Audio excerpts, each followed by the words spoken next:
All India अन्ना द्रविड़ मुनेत्र कड़गम, जिसे आमतौर पर AIADMK या अन्ना द्रमुक नाम से जाना जाता है, उसने बीजेपी के साथ अपना 4 साल पुराना गठबंधन तोड़ दिया। सोमवार को पार्टी ने इस बारे में ऐलान करते हुए कहा कि वो 2024 के लोकसभा चुनाव के लिए एक अलग मोर्चे का नेतृत्व करेगी।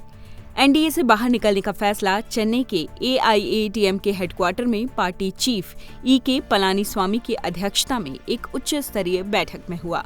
अब सवाल ये उठता है कि इस फैसले से किसे फायदा होगा, 2024 के लोकसभा चुनावों पर इसका असर क्या होगा और आखिरकार ये गठबंधन टूटा क्यों?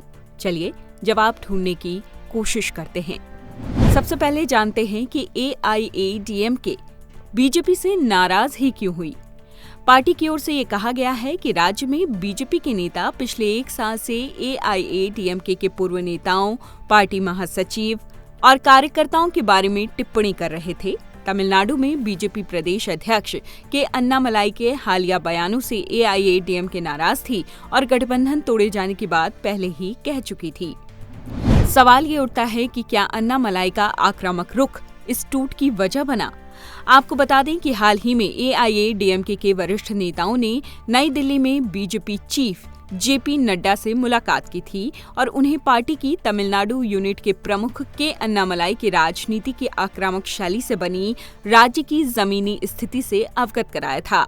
AIADMK नेताओं ने ये मांग की थी कि मशहूर द्रविड़ हस्ती दिवंगत CN अन्नादुराई पर बयान को लेकर या तो अन्नामलाई माफी मांगे या उन्हें पद से हटा दिया जाए।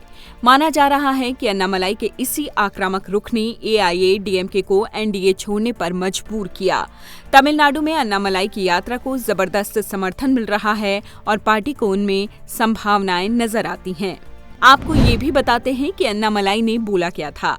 अन्नामलाई ने हाल ही में अन्नादुराई को लेकर दिए गए बयान पर कहा था कि उन्हें AIADMK के किसी भी नेता से कोई दिक्कत नहीं है।